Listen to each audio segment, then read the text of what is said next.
Calung voce suco aquelelene, na língua umbundo, falada por mais de 40% dos angolanos, cumprimento os irmãos dizendo: bom dia, Deus esteja com todos vocês. Queridos irmãos, que alegria estar com cada um de vocês aqui nessa manhã, podendo nesse momento, privilégio que todos nós temos de cultuar ao nosso Senhor Jesus Cristo.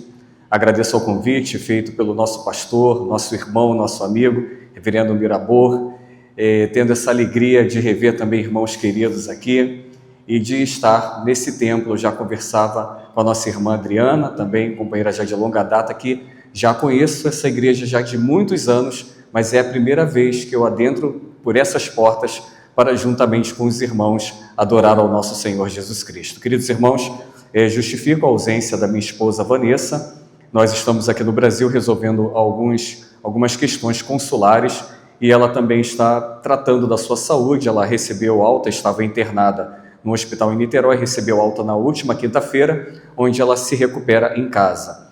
E eu não trouxe a minha filha, que tem 6 anos de idade, porque senão os irmãos não iriam cultuar, porque a minha filha estaria subindo por essas paredes e os diáconos iam ficar aqui, meus irmãos, sem paz, para também poder cultuar ao Senhor. Queridos irmãos, abram suas Bíblias no livro de Atos dos Apóstolos. Eu quero compartilhar com os irmãos um texto que tem falado muito ao meu coração nesses últimos anos. Atos dos Apóstolos, capítulo 1. Gostaria de ler junto com os irmãos o verso de número 6 ao verso de número 8. Nesse texto, o Senhor tem falado ao meu coração, ao coração da minha esposa, sobre esse chamado que Deus tem para todos nós, um chamado para evangelizarmos. Não é um chamado apenas para missionários, não é um chamado apenas para o pastor Mirabor, não é um chamado apenas para o pastor Cleito, é um chamado para todos nós. Deus, Ele nos chamou para fazermos isso. E nesse texto eu gostaria de, com algumas palavras que Lucas nos apresenta aqui, nas palavras de Cristo, mostrar isso para os irmãos. No verso 6, os irmãos podem permanecer assentados. A nossa reverência será numa leitura atenta daquilo que a palavra assim nos diz. Diz o texto: então os que estavam reunidos lhe perguntaram: Senhor, será este o tempo em que restaures o reino a Israel? Respondeu-lhes: não vos compete conhecer tempos ou épocas que o Pai reservou pela sua exclusiva autoridade, mas recebereis poder ao descer sobre vós o Espírito Santo, e sereis minhas testemunhas, tanto em Jerusalém, como em toda a Judeia e Samaria, até os confins da terra. Palavra do Senhor. Podemos orar mais uma vez? Senhor Deus e Pai, nós nos colocamos diante da Tua presença santa. E a nossa oração neste momento é que o Senhor, através da Tua misericórdia e graça, nos transmita tão somente, Senhor Deus, o Teu querer, a Tua vontade por intermédio da Tua santa, viva, rica e eficaz palavra. Pai querido, fale aos nossos corações. Esse é o nosso desejo neste lugar, tão somente ouvir a Tua voz santa.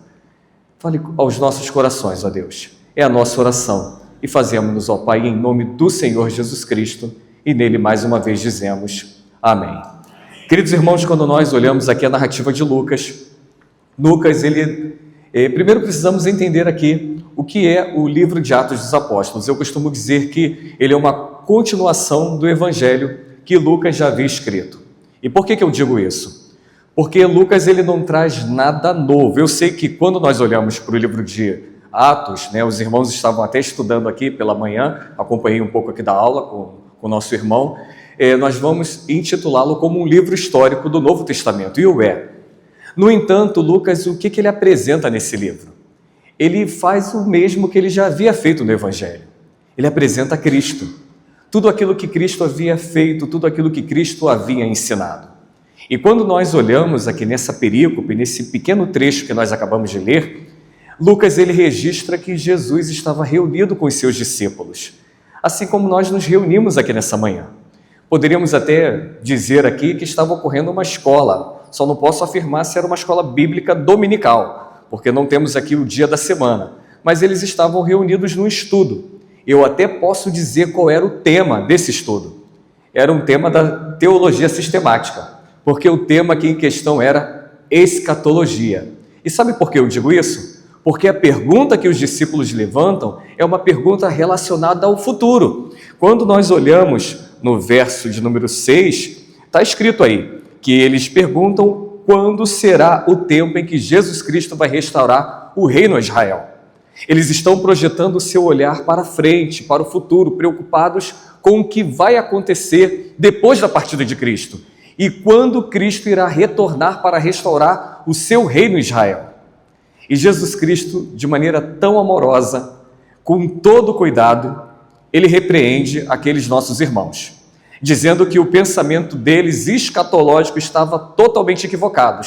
Por qual motivo? Pelo motivo que eles não deveriam ficar especulando sobre o que vai acontecer no futuro.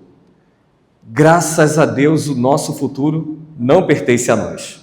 O nosso futuro está seguro, guardado, muito bem protegido nas mãos do Senhor. Eu costumo dizer, e eu já conversava com o pastor ainda há pouco, eu sou cinéfilo, gosto muito de ver filmes, e curiosamente, numa série eu vi algo que me chamou muita atenção. Numa série aí de super-heróis, havia um super-herói que se apresentou como Deus, mas o autor da série era uma série Watchmen, eu acho que era essa, era o Sr. Manhattan, que era um personagem que ele, curiosamente, ele veio para a Terra e ele se personificou para ser igual aos homens. E olha o que a série mostra, que esse homem, ele está fora do tempo. E eu, como bom observador, falei assim, eu conheço essa história. E esse homem fora do tempo, ele, ao mesmo tempo que estava numa cafeteria, tomando café com uma pessoa, ele disse assim, nesse mesmo momento que eu estou aqui tomando café com você, no ano 60 está acontecendo exatamente isso. Por isso que Jesus estava dizendo isso para os discípulos, para eles não se preocuparem. Que o Deus a qual nós servimos não vive no nosso tempo, que é a cronologia, igual como os pentecostais e neopentecostais dizem. Já ouviram aquela frase? Que o nosso tempo é Cronos e o tempo de Deus é Kairos? É um jargão, mas eles estão certos. Nós vivemos nessa cronologia, nessa correria, onde vivemos o presente, nos lembramos do passado e especulamos o futuro. Era isso que os discípulos estavam fazendo. E aí Jesus repreende eles para lembrá-los que Deus, assim como eu vi na série, está fora do tempo. Então esse mesmo Deus que nós servimos, que hoje se curva até nós pelo seu amor, como dizia Martinho Lutero, para receber a nossa adoração no dia de hoje, é o mesmo Deus que olha para a linha da história e no mesmo momento vê Davi rodando a funda e acertando a testa do gigante.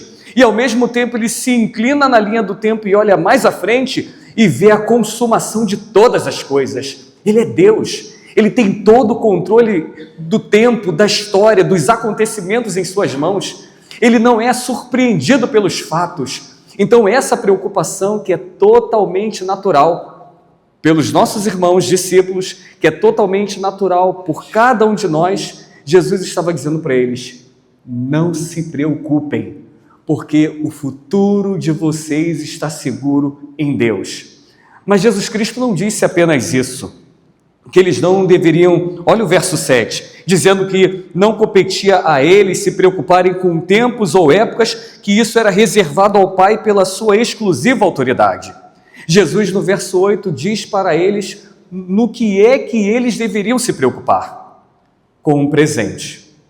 E quando Jesus ele olha para a igreja naquele momento e diz qual deveria ser a preocupação deles, Jesus ele diz exatamente qual deve ser a nossa preocupação. Como igreja também ficamos assim. Em alguns momentos nós perdemos o foco sobre aquilo que nós devemos fazer como igreja. E ficamos por aí como os discípulos, andando com bússola escatológica na mão, discutindo como será a volta de Jesus, procurando entender se os acontecimentos do presente, as guerras, os rumores de guerra, os eventos da natureza se estão relacionados com o futuro preparado e reservado por Deus. Não temos que nos preocuparmos com isso, mas devemos nos preocupar com o que Jesus vai dizer aqui. E ele diz o seguinte para os discípulos, que eles receberiam poder ao descer sobre eles o Espírito Santo, com um único intuito, para que eles fossem testemunhas tanto em Jerusalém, Judeia, Samaria confins da terra. Meus irmãos, vamos entender o que Jesus Cristo estava dizendo aqui aos discípulos. Jesus estava dizendo para eles, em primeiro lugar, não se preocuparem com o futuro, mas olhar para o presente. E nesse olhar para o presente, que há concentração, que todos os esforços, que a dedicação daqueles nossos irmãos deveria ser com a obra da evangelização. Lucas não registra isso, meus irmãos. Permita-me especular. Talvez alguns discípulos tenham dito o seguinte: Senhor, eu não falo como o Senhor, eu não tenho tamanha oratória. Jesus, ele atraía, hipnotizava as pessoas que estavam diante dele. As pessoas queriam tocá-lo, queriam segui-lo. As palavras de Jesus não eram apenas palavras convencedoras. Eu fui militar durante muito tempo, e no Exército Brasileiro nós dizemos o seguinte, que as palavras convencem, mas o exemplo arrasta. Jesus, ele não transmitia informações. Jesus, ele transformava as vidas através do seu exemplo. E aqueles homens foram impactados pelo evangelho que era Cristo, da qual Paulo havia dito, o evangelho da qual ele não se envergonhava. E eles olhavam para Jesus Cristo, Jesus dizendo para eles que eles deveriam seguir, anunciando esse evangelho. E talvez um dos discípulos, estava pensando, como nós iremos fazer isso? Nós não temos tamanha capacidade, nós não temos essa eloquência, nós não temos essa retórica. E aí Jesus, no verso 8, diz essas palavras. E nessa palavra que ele diz aqui, que eles receberiam poder, o que me chama a atenção é que a palavra poder, ela vai aparecer no Novo Testamento de duas formas. A palavra exousia e a palavra dinamis. Não decore isso não, mas sim o seu significado. A palavra exousia, ela é traduzida para o português como governo, autoridade. Mas só que esse poder que foi conferido à igreja, aos discípulos, não é simplesmente o poder governamental, não é simplesmente uma autoridade eclesiástica. Olha, vocês têm o poder porque vocês são a Igreja Presbiteriana do Brasil. Não é nada disso. Nem a outra palavra grega que também vai ser traduzida como poder, que é a palavra dinamis, preferida do apóstolo Paulo, que foi traduzida para nós como, inclusive, é a palavra que vai dar origem ao dinamite, mas a melhor definição seria habilidade e força. Mas o poder que é concebido não tem nada a ver com o poder do intelecto, não tem nada a ver com habilidade humana, ainda que entre nós haja doutores e mestres. Eu me recordo de John Piper, que numa certa feita declarou que ser doutor em teologia não faz ninguém conhecedor de Deus. E aí precisamos entender que o que nos leva a sermos testemunhas de Cristo não é termos autoridade eclesiástica, ainda que ela seja importante. Não é sermos doutos, não é termos toda a capacidade intelectual ou formação teológica ou qualquer outra credencial que venha nos habilitar para essa obra. Mas é exatamente o que Cristo vai dizer aqui em suas palavras. Era necessário que sobre eles, por intermédio deles e apesar deles, fosse cobertos através do Espírito Santo. Meus irmãos, sem a ação do Espírito Santo sobre nós, em nós e apesar de nós, não seremos capazes de realizar aquilo que Cristo nos chama a fazer. E aí nós vamos entender que não tem nada a ver comigo ou com vocês, não tem nada a ver com pastores ou missionários, mas tem tudo a ver com o próprio Deus. E sabe qual é a beleza desse trabalho que Deus coloca em nossas mãos? Qual o trabalho, pastor? O trabalho de sermos chamados para evangelizarmos. Deus, ele não precisa de nós. Deus, ele não precisa de vocês aqui em Copacabana.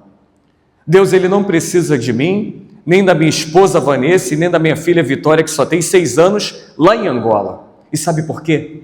Porque ele é Deus. Ele tem todo o poder no céu, na terra e debaixo da terra. Ele poderia ter movido o seu cortejo celestial, anjos, arcanjos e serafins para realizar a sua obra. Mas sabe o que Deus fez? Ele nos chamou, homens e mulheres, desqualificados, pecadores, porém salvos pela sua graça, e nos deu o privilégio, a oportunidade de nós sermos cooperadores no seu reino. Além da palavra poder, que eu já expliquei aqui para vocês, em segundo lugar tem uma outra palavra que me chama muita atenção aqui nesse texto, é a palavra testemunha. Você sabia, os irmãos estão estudando aqui Atos dos Apóstolos, a palavra testemunha, ela aparece no livro de Atos dos Apóstolos pelo menos 29 vezes, através de verbo ou substantivo. O que é uma testemunha? É aquele que relata tudo aquilo que viu e ouviu. Não foi isso que os discípulos fizeram? Eles relataram tudo aquilo que eles viram e ouviram na pessoa e na obra do Senhor Jesus Cristo. E essa grande notícia da exaltação, da morte, da ressurreição de Cristo, precisava ser anunciada aos confins da terra. Mesmo que o salário a ser pago por esse trabalho fosse a morte. E curiosamente, a palavra grega que vai dar origem à palavra testemunha, ela faz correspondência a uma outra palavra que nós conhecemos muito bem, a palavra mártir. Significa que ser testemunha não significa apenas sofrer por causa dessa mensagem que nós somos chamados a carregar, a anunciar. Mas ser testemunha implica, em alguns contextos, em estarmos prontos a morrermos por esta mensagem. Meus irmãos, eu passei por algo curioso no momento em que estava me preparando na PMT e para ir para o continente africano. E enquanto eu mobilizava, anunciava o projeto em muitas igrejas pela nossa terra pátria, eu recebia muitas mensagens dos nossos irmãos em Cristo, presbiterianos aí pelo vasto Brasil. Não pensem que as mensagens eram mensagens motivadoras. Pastor, que bênção, vai lá. As mensagens eram desanimadoras. De muitos colegas pastores de ministério, alguns diziam: você é um louco, eu não faria isso. E normalmente dos irmãos da igreja, alguns me mandavam mensagem com vídeos. Aí quando eu abri o vídeo, era lá um crente sendo decapitado.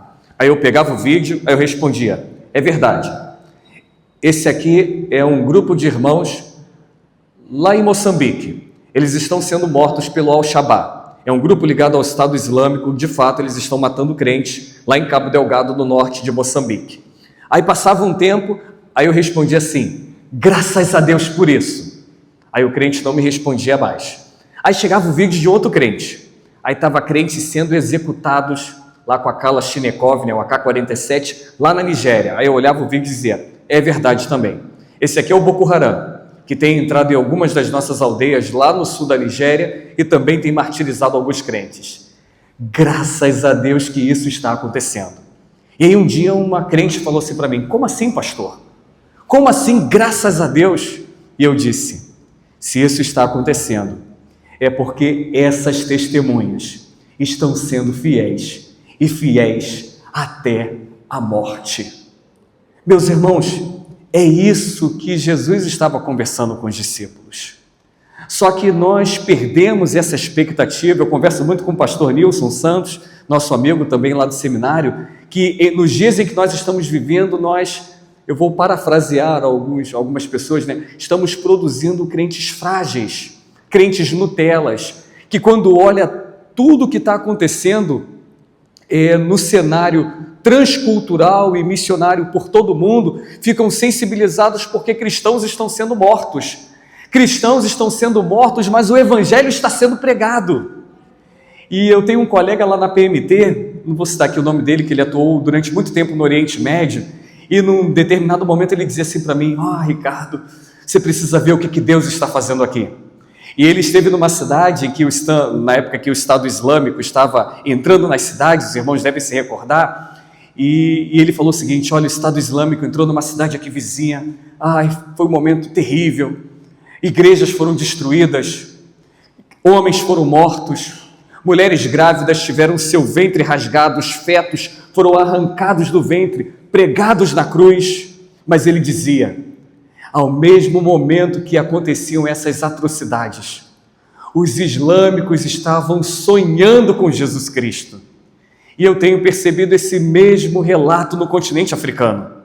A maioria das conversões entre os islâmicos, meus irmãos, não acontece apenas com a pregação do Evangelho. Os islâmicos estão sonhando com Jesus. E não são sonhos lindos, não. São sonhos perturbadores, onde Jesus Cristo se revela a eles, dizendo a eles que Alá não é Deus e que Ele, Jesus Cristo, é o único e verdadeiro Deus.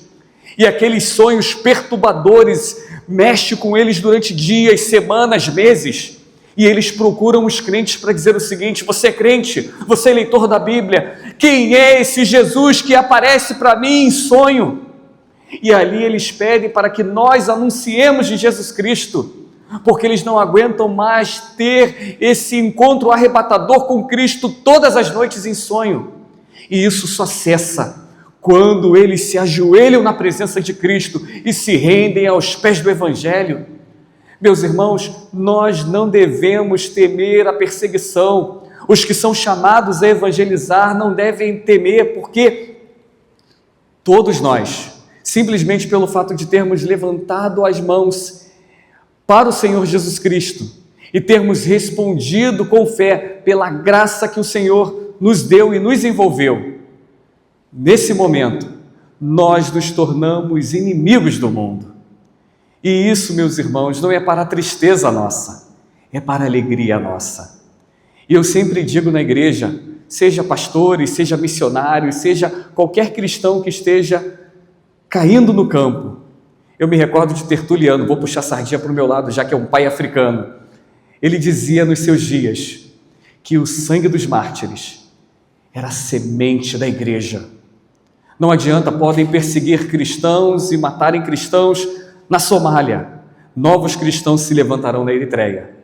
Recentemente na PMT tivemos um cristão, um missionário preso na China, mas já mandamos vários outros cristãos para o Oriente Médio. Tivemos agora um colega de turma que foi expulso da Índia, não pôde nem pegar as suas coisas dentro de casa. Já levaram ele para o aeroporto e foi mandado de volta para o Brasil. Mas já mandamos vários outros para outros países. Essa é a dinâmica. E se a morte, meus irmãos, for o resultado, como eu disse, desse chamado que o Senhor trouxe, não para missionários e pastores, mas para todos nós, devemos fazer como Paulo, termos a alegria de que quando a morte nos encontrar, imediatamente estaremos com Cristo. Porque a morte para o cristão não é caminhar para uma morte trevosa. Eu sempre, quando eu prego esse sepultamento, eu digo, não é sair do corpo e ficar aí flutuando como alma penada, como os incrédulos pensam. Mas a Bíblia nos diz que quando a morte nos encontrar, nós experimentaremos tudo aquilo que foi reservado e conquistado para cada um de nós na cruz. Esse é o pendor da nossa esperança. Nós cremos na ressurreição. Nós não pregamos um Cristo que morreu e foi sepultado. Nós pregamos um Cristo que ressuscitou dentre os mortos, e inclusive a ceia comunica isso. Nós anunciamos não a morte, mas anunciamos a ressurreição, e é essa ressurreição que traz para nós esperança. Por isso que Paulo, quando ele pregava Cristo ressurreto. Queridos irmãos, eu, a minha esposa e até a minha filha Vitória, que só tem 6 anos, estamos felizes demais com essa oportunidade. Eu volto a dizer, Deus, Ele não precisa de nós.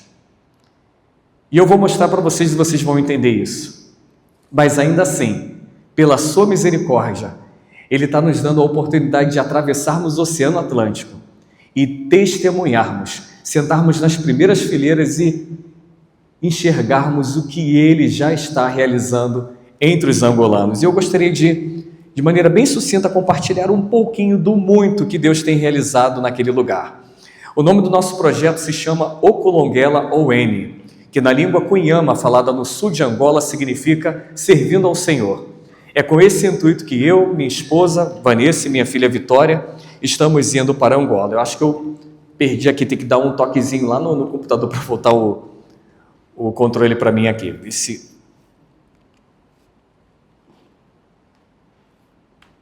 eu ver se volta aqui, peraí. Opa, voltou. Então essa aqui é a minha família, eu, Vanessa e Vitória. O nosso projeto, meus irmãos, é uma parceria da Igreja Presbiteriana do Brasil com a Igreja Presbiteriana de Angola. Nessa parceria, é importante rapidamente explicar como a PMT atua. Muitos irmãos pensam que a PMT é uma agência da nossa igreja que planta igrejas presbiterianas brasileiras pelo mundo. A Igreja Presbiteriana de Angola, o pastor já mencionou muito bem aqui, não é uma congregação da IPB, da nossa igreja. Ela é uma igreja nacional, com a sua estrutura, com a sua liderança. Então, como funciona na Igreja Presbiteriana do Brasil através da PMT?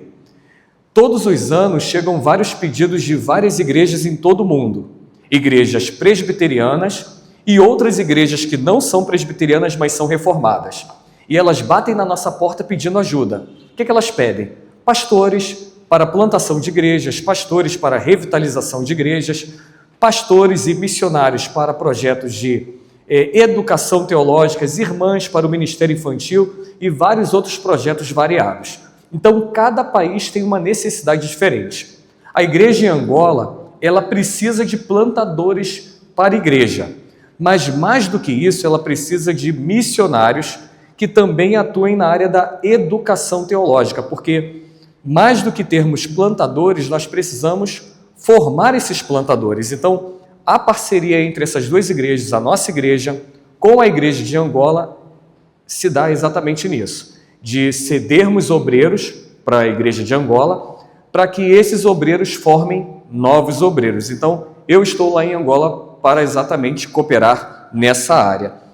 Então, eu tenho um desafio hoje lá de formar os alunos regulares no seminário, de também fornecer formação teológica para os pastores que não possuem formação teológica, levar treinamento para a liderança da igreja, presbíteros e diáconos nas demais províncias, e também ficarei responsável pela plantação da primeira igreja no centro da capital federal, que é em Luanda, onde eu resido. Luanda, que é a capital do país, todas as nossas igrejas elas ficam nas periferias. Olhando para o Rio de Janeiro é como se fosse todas as igrejas nas favelas, desculpe o termo que eu estou usando, e não termos nenhuma igreja no centro do Rio. É a mesma coisa em Angola. Então a igreja ela tem 42 anos de existência, a denominação, a Igreja Presbiteriana em Angola, mas ela não tem uma única igreja sequer no centro da cidade. Então nesse momento a igreja pensou, precisamos de uma igreja no centro da capital federal. Então, após uma longa conversa que tivemos agora no mês de março, fui escolhido para ser o plantador dessa igreja no centro da cidade. O que eu sempre destaco em todas as igrejas que eu passo, meus irmãos? 42 anos, na história de uma igreja, nós costumamos dizer que é um processo de consolidação, o que a nossa igreja também viveu logo no início do século XX. Só que quando nós comparamos essas duas igrejas, a Igreja Presbiteriana do Brasil e a Igreja de Angola, é claro, tem o fator geográfico. O nosso país é um país continental. Angola é um grande país, olhando para as 54 nações africanas, mas não se compara ao tamanho do território brasileiro. Mas, olhando nesses 42 anos, Deus já realizou tudo isso em Angola. Já somos mais de 100 igrejas, 8 presbitérios, mais de 90 obreiros, 2 seminários teológicos, 2 escolas, uma farmácia popular, que depois eu vou explicar para os irmãos, e uma cozinha, que não está ali. A cozinha é uma espécie de um restaurante popular. Então Deus fez tudo isso em apenas 42 anos. Uma igreja que não tem recursos financeiros, mas uma igreja que tem vontade, uma igreja que tem entrega, uma igreja que tem desejo. Por isso o pastor citou aqui. Uma igreja que ainda depende da parceria com a igreja brasileira, que somos nós, e também de parcerias com outras igrejas presbiterianas pelo mundo. Então essa igreja é uma igreja viva, é uma igreja muito atuante, mas é uma igreja que ainda carece de parcerias de igrejas irmãs. Por que hoje nós não enviamos pastores brasileiros para diretamente missionários pastorear as igrejas? Por causa da língua. Talvez alguns irmãos estejam pensando, mas pastor, lá em Angola não é um país lusofônico? A língua não é o português? Sim, é o português, a língua oficial, o português de Portugal. mas junto com o português de Portugal, nós temos pelo menos umas 30 línguas oficiais. Como assim, pastor? Deixa eu explicar para os irmãos. Em cada província, nós temos uma língua. Lá em Angola, nós temos 22 províncias, né? Província equivale aos nossos estados. Cada estado tem a sua língua. Então, exemplo, lá onde eu moro, que é em Luanda, a língua em Luanda é o quimbundo, e fala-se também um pouco do kikongo. Mas qual é a língua que une todos os angolanos? É o português. Quem é que fala o português? Aquele que foi alfabetizado, aquele que foi para a escola. Então, se os irmãos olham para o Brasil, um país já desenvolvido, se ainda aqui enfrentamos índices de analfabetismo, imaginem em Angola, um país ainda em desenvolvimento. Não são todas as pessoas que falam português. Eu tenho pastores em Angola que não falam português. Então eu não tenho como enviar um obreiro missionário para Angola somente para plantar uma igreja, porque eu tenho regiões e igrejas lá que eu não tenho nenhum membro que fala português. Agora, nós podemos ensinar os pastores, esse pastor que fala o português, mas que também fala a língua nacional, ele sim vai nos cantões do país e vai levar o evangelho na língua nacional. Então, essa é a maior demanda que nós encontramos. Aqui, comigo na foto, estão as Mumuílas, que é um povo étnico que nós estamos também tentando alcançar e como alvo da nossa evangelização. Eu coloquei alguns grupos aqui, e lá embaixo eu coloquei como último grupo que eu considerava um dos grupos mais difíceis de alcançar em Angola. São os Khoisan. É um grupo que é difícil dizer quanto tempo que eles já estão naquele território, porque é o grupo mais antigo de Angola, quando Angola ainda era o Reino do Congo. Uma das etnias mais antigas do continente africano. Eles estão à beira da extinção. São cerca de mais ou menos 400 indivíduos adultos. E algo miraculoso aconteceu, meus irmãos. Há mais ou menos 2 anos, a igreja presbiteriana chegou nessa etnia. E até o irmão estava falando um pouco sobre, aqui no estudo, sobre o que devemos fazer com cuidado, as pessoas hoje pela manhã.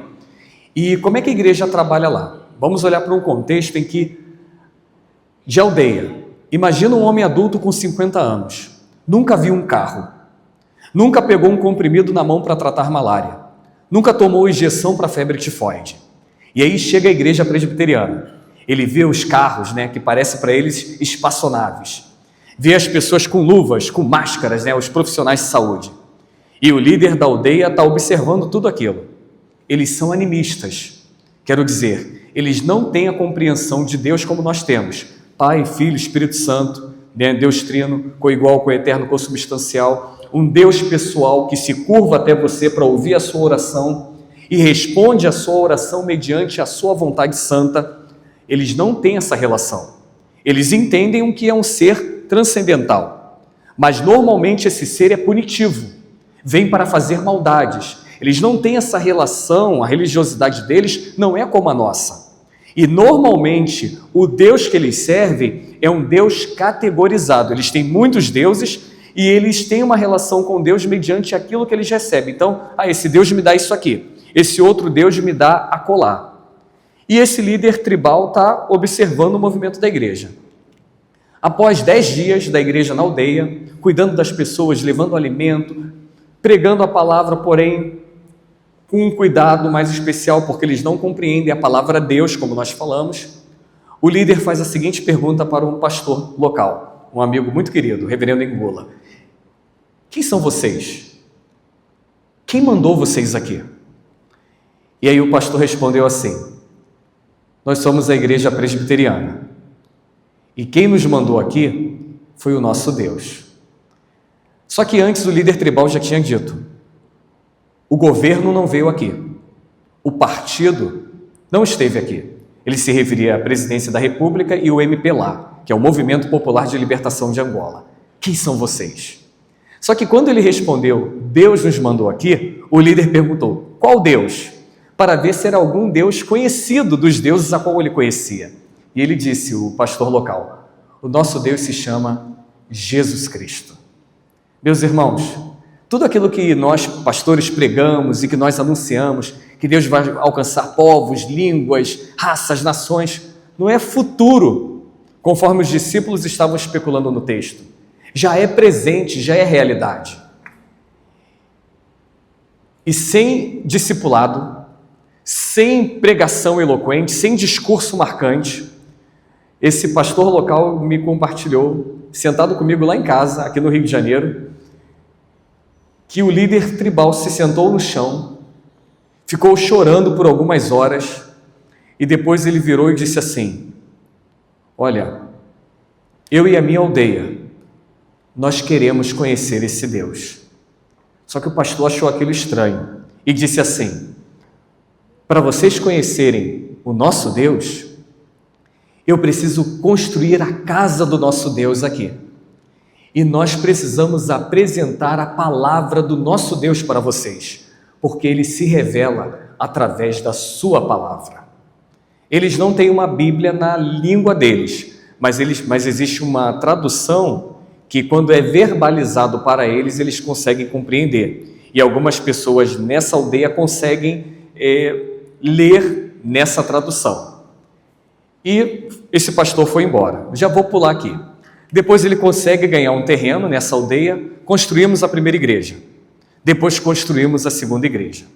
E aí eu separei uma foto aqui para mostrar para vocês. Depois de muito tempo da construção dessas duas igrejas, essas são as crianças Khoisan.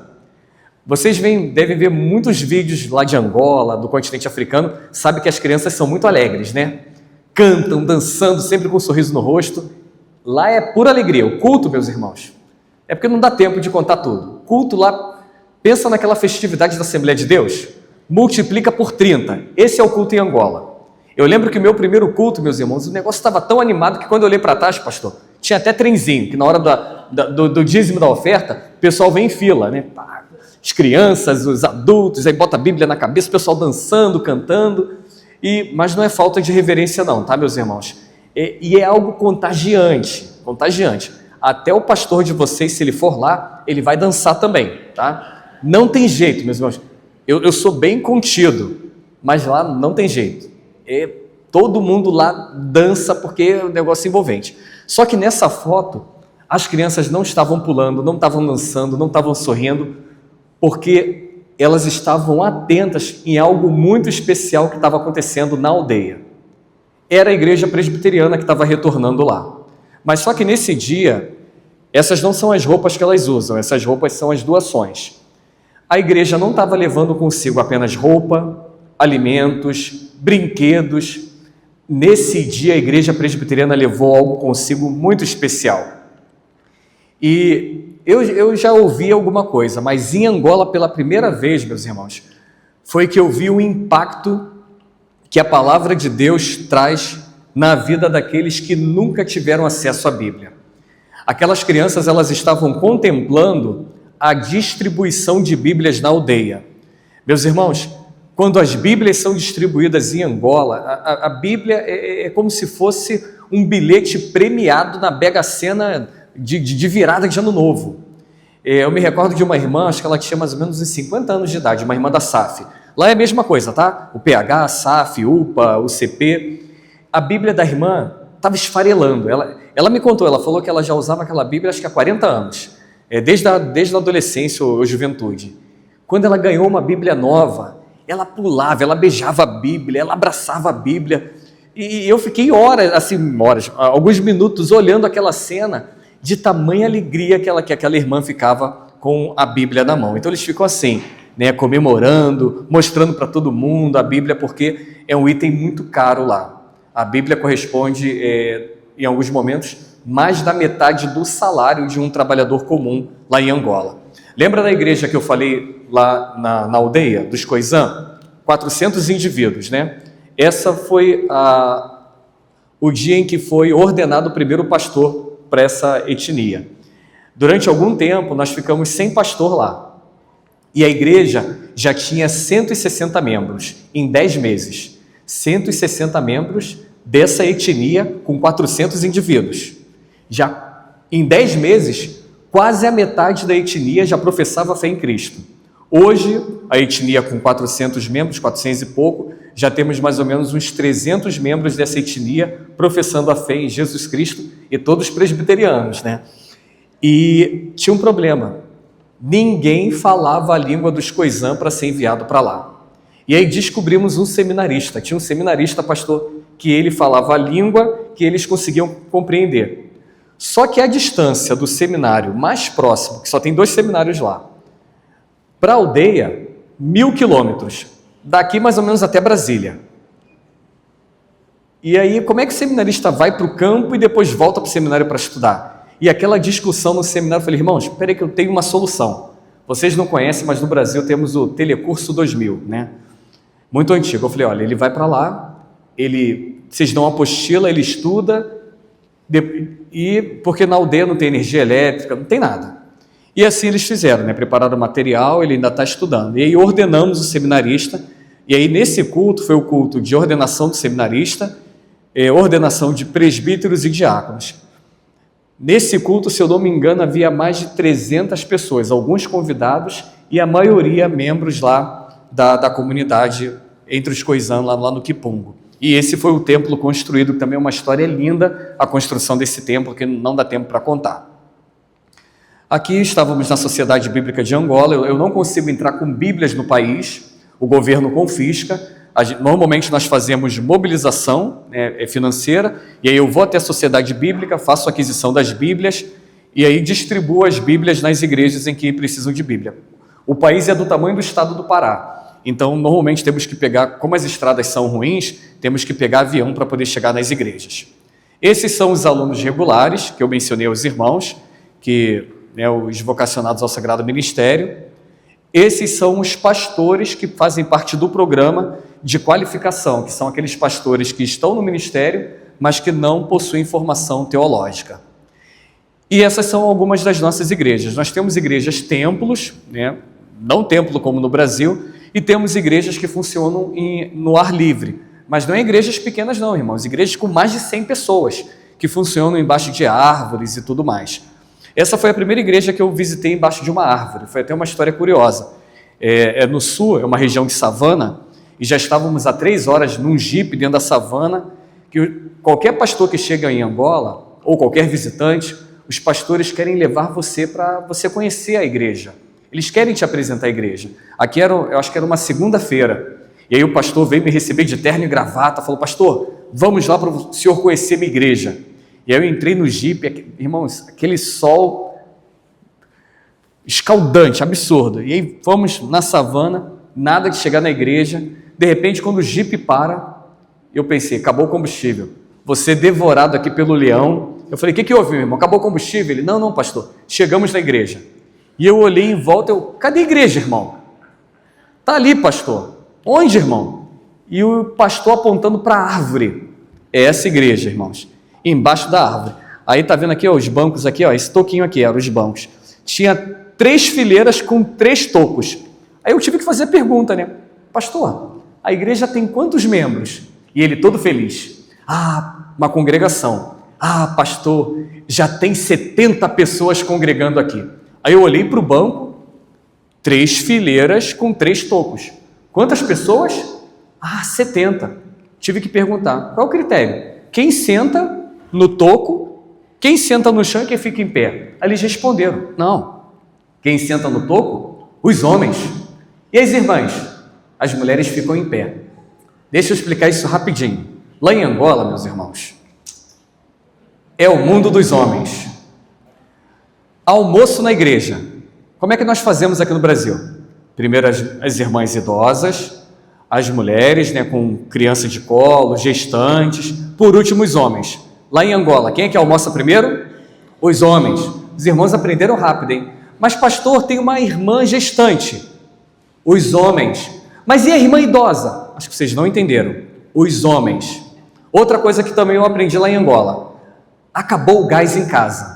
Quem é que busca a botija de gás lá no comércio? A mulher. Quem carrega peso também lá em Angola são as mulheres. E aí eu falei para minha esposa: entra no CrossFit, porque lá em Angola vai ter que pegar muito peso. Antes que vocês façam um julgamento de valores dos nossos irmãos angolanos, por que essa cultura, meus irmãos? Eu vi aqui um banner falando aí sobre o almoço de casais, né? Mês da família. O que a Bíblia fala do homem? Não é o protetor do lar? Não é o provedor da casa? Então lá é a mesma coisa. As famílias são grandes. Eu vi várias irmãs lá com uma criança amarrada na frente, uma criança amarrada atrás, aquele peso, uma bacia na cabeça, uma bolsa num lado e 3 crianças numa mão, uma outra bolsa na outra mão, 3 crianças, e aquela irmã, no entorno, ela devia estar com uns 300 quilos.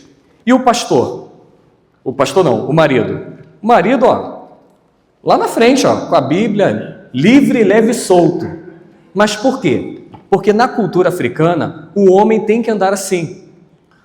Se porventura sair alguma fera selvagem, um predador truculento por trás dos arbustos, o homem está com as mãos livres para se atracar com a fera. E ele vai dar a vida, meus irmãos, pela esposa, pelos filhos. Isso é lindo, meus irmãos, porque a Bíblia nos ensina isso, que o amor do marido deve ser um amor sacrificial, assim como o amor de Cristo é pela sua igreja, pela sua noiva. Então, os africanos cumprem isso cabalmente. No entanto, todavia, porém, entretanto, não existem mais animais soltos lá na savana, mas a cultura permanece de pé. Então, vocês não contem nada para minha esposa, e já falei para ela que vai ter muito peso lá. Já está acabando aqui, meus irmãos. Aqui alguns cultos lá, então temos algumas igrejas que estão construindo seus templos, mas os lugares ainda são adaptados. Temos igrejas com templos, né, como esse aqui. Não é um templo como o nosso, é de chão, ou vai ser um chão, como a gente fala mesmo, né, sem o piso, sem o acabamento, ou de terra mesmo. E aqui foi em 2024, essa é mais antiga, foi a reunião, o culto de gratidão pelos 40 anos da igreja de Angola. Aí tivemos que alugar um espaço, lá um auditório, para poder fazer o culto. Lembra da farmácia? Tem uma igreja no sul de Angola, Igreja Presbiteriana Central do Cunene. Bem rapidinho, já vou terminar aqui, mas essa história é bem legal. Essa igreja, meus irmãos, ela completou esse ano 9 anos de organização. Nesses 9 anos, Deus alargou as fronteiras dessa igreja. Essa igreja ela tem 1000 membros. Em 9 anos, essa igreja ela plantou 14 igrejas no sul de Angola. E é a mesma igreja que alcançou os Khoisan. E um dia essa igreja vendo a região, porque lá nessa região nós fazemos fronteira norte com o Congo e República Democrática do Congo, fronteira leste com a Zâmbia e fronteira sul com a Namíbia. Lá na fronteira sul com a Namíbia é deserto, total deserto. E há muita escassez, por exemplo, hospital, não tem insumos, você vai num dentista para poder fazer um tratamento, não dá para fazer canal, o dentista vai arrancar seu dente. E aí o que a igreja pensou? O que o irmão estava trazendo aqui no estudo pela manhã. Como é que podemos cuidar das pessoas? A igreja lá não sai distribuindo dinheiro, mas ela pensou, olha, vamos cuidar da saúde das pessoas. Então a igreja ela criou uma farmácia popular com a seguinte filosofia: nós vamos oferecer medicamento de graça para as pessoas que precisarem. Ela fez parcerias com algumas igrejas, com algumas pessoas, distribuidores de medicamento, e isso correu, a fama dessa igreja em toda a província, que quando alguém chegava num médico, lá na província do Cunene, os médicos diziam assim: se você não tiver dinheiro para comprar esse remédio, vai lá na igreja presbiteriana que eles vão dar o remédio para você de graça. E um dia essa notícia chegou, sabe em quem? No presidente da República. E ele mandou uma comitiva do Ministério da Saúde para saber que história é essa de uma igreja estar distribuindo medicamento de graça para a população. E quando o Ministério da Saúde foi lá, era verdadeiro, era a igreja. E aí o governo falou assim: já que vocês estão fazendo isso pelo nosso povo, por que vocês então não criam uma cozinha, um restaurante? E nós vamos tentar ajudar aí com os aparelhos. E aí logo depois foi criado o restaurante. Então, além da distribuição de remédios, é feito também o atendimento médico, de enfermagem. Eu acabei fazendo curso também na área da saúde, fiz vários outros cursos para também servir nessa área lá com os nossos irmãos. E aqui o nosso restaurante popular, que não funciona todos os dias, mas quando abrimos tem a capacidade de servir 300 refeições. Entendam bem, meus irmãos, não é o assistencialismo por assistencialismo. Nós estamos olhando para um país onde as pessoas morrem de fome. Então, a prioridade nossa é pregar o Evangelho, adorar a Cristo. No entanto, também cuidamos das pessoas lá, né? Com cuidados médicos, com a distribuição de medicamentos e nessa igreja específica também com a alimentação. Então, meus irmãos, é uma igreja nova, conforme eu disse para os irmãos, já encerrei aqui, mas é uma igreja viva, atuante e que carece das nossas orações e da nossa parceria. Então, o que eu quero pedir aos irmãos? Junte-se a nós nesse projeto, ore pela igreja de Angola. A igreja precisa avançar em muitas áreas e ela precisa dessa nossa parceria. Então, mesmo que você no futuro não se recorde do meu nome, né, Pastor Ricardo, ou do nome da Vanessa, minha esposa, ou da minha filha Vitória, lembre-se dessa igreja em Angola. E eu estava ainda há pouco falando com a irmã Adriana, já falei também isso com o pastor, e se um dia vocês quiserem conhecer um pouco do trabalho lá em loco, é só entrar em contato comigo, está o meu contato ali, o meu Instagram e também o meu WhatsApp pessoal. Eu tenho um quarto separado lá e esse quarto separado é o seu quarto. Eu chamo de quarto missionário. Mas rapidamente aqui, antes de voltar a palavra para o pastor, deixa só eu ler as letras miúdas do contrato, tá? Você lá em casa, você vai ter hospedagem gratuita e alimentação. Mas a passagem aérea é por sua conta, porque passagem para Angola é muito caro. E outra coisa, eu só vou te receber por uns 2 semanas, uns 15 dias. Não vai ficar enchendo minha paciência por muito tempo lá em casa não, tá bom? Então combinado, hein? Mas tá feito o convite, meus irmãos, é uma igreja linda e eu volto a dizer, eu estou muito feliz no Senhor pela tamanha oportunidade. Eu sempre digo para os angolanos que às vezes eles pensam que pastor, você está vindo para cá para nos servir, muito obrigado, e eles não imaginam o quanto eu sou abençoado pela vida deles e por aquilo que Deus tem me mostrado através de tudo aquilo que Ele tem realizado naquele lugar. Sou muito grato a Deus pelo que Ele tem feito no meu ministério nesse momento. Eu tenho vivido muitas alegrias no meu ministério, mas eu tenho pensado que esse é um dos momentos mais felizes, né? E as pessoas até dizem assim, mas pastor, lá tem miséria, tem malária, tem febre tifoide, tem fome, lá é tudo caro.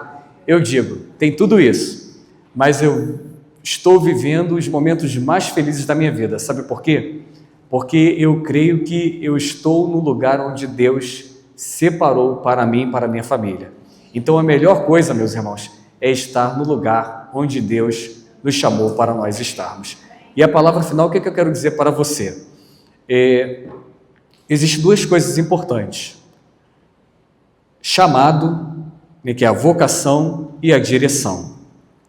Todos nós temos o chamado. Eu, pastor Mirabô, pastor Cleiton, os presbíteros, os diáconos aqui, os irmãos em cada ministério. Deus chamou cada um de nós, nos vocacionou e nos deu uma direção. Eu nunca imaginei que um dia eu poderia ir para o continente africano. E agora lá estou. Deus ele me deu uma nova direção no meu ministério. E eu sempre digo assim para os irmãos, o que eu faço lá? O mesmo que eu fazia aqui. Fui pastor aqui, agora sou pastor lá. Hoje, o que você faz aqui, você também pode fazer no campo. Então, Deus ele não te chamou ainda para ir por campo, mas Ele pode te chamar. Então, não fique confortável não, quero te dizer o seguinte, hoje você está aqui, mas amanhã você poderá acordar num vilarejo lá no Sudeste Asiático ou até mesmo no Oriente Médio. Mas enquanto você está aqui, este lugar é o seu campo. Dedique-se a esse campo. Cumpra o que Deus tem colocado na sua vida nesse campo. O missionário que está no Oriente Médio, na África, na Europa, ele não tem um trabalho mais especial do que o seu. Ele não é mais importante para Deus, para a igreja do que você. Lembre-se, como eu disse aqui no início, o trabalho não é nosso, o trabalho é de Deus. Deus ele não precisa de nós. Deus ele nos dá a oportunidade de nós servirmos no seu reino.